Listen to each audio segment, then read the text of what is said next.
Welcome to a foreigner in the Philippines. Good morning. I just wake up. It's around 8 o'clock.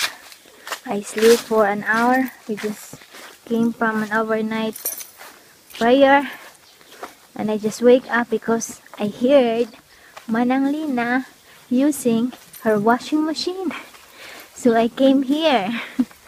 Oh, she got also some dried coconut harvest.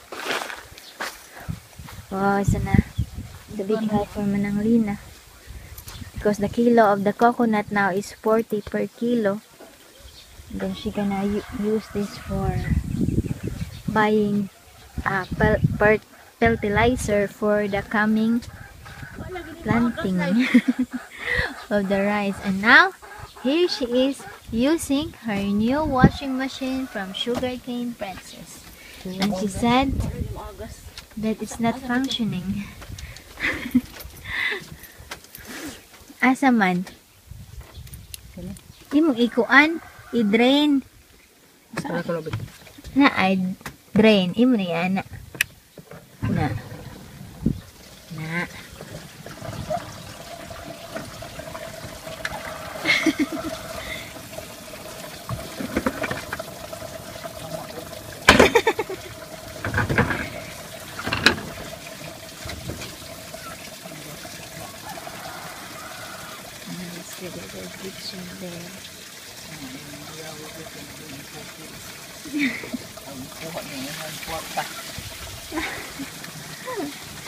This is a small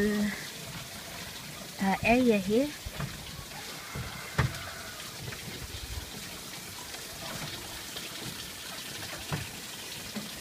Ano naman po timbang ugma na? Timbang na ugma na eh. Kuan ako tumapo. Sugarcane Princess, thank you so much. Kulay to nagkanap. Kulay na to sa center. Pailawom lang ning kuan ipatunga. Nagsa man nang? Kini di mo nga rin na siya dire sa was. Imo nang ibalik, imo na di man na mo automatic. Kay kung di na nimo ibalik sa wash, magsige kag puno og tubig dire. Di man na moagas man. Hugas, ako tinyo hugasan to din eh. O butangi og kanang tubig pa ang di mawa ang buwa. Sa katong ilang atisan.